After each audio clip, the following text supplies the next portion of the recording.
check out this little Camry.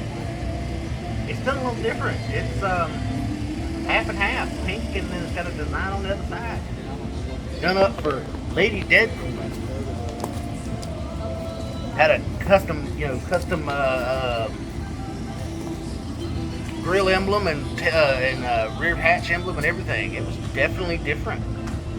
Come out from diverse auto club, whatever the diverse performance auto club. That's what it is. So we got to enjoy it out of the show. You guys get to enjoy it online. Hope you guys enjoy it.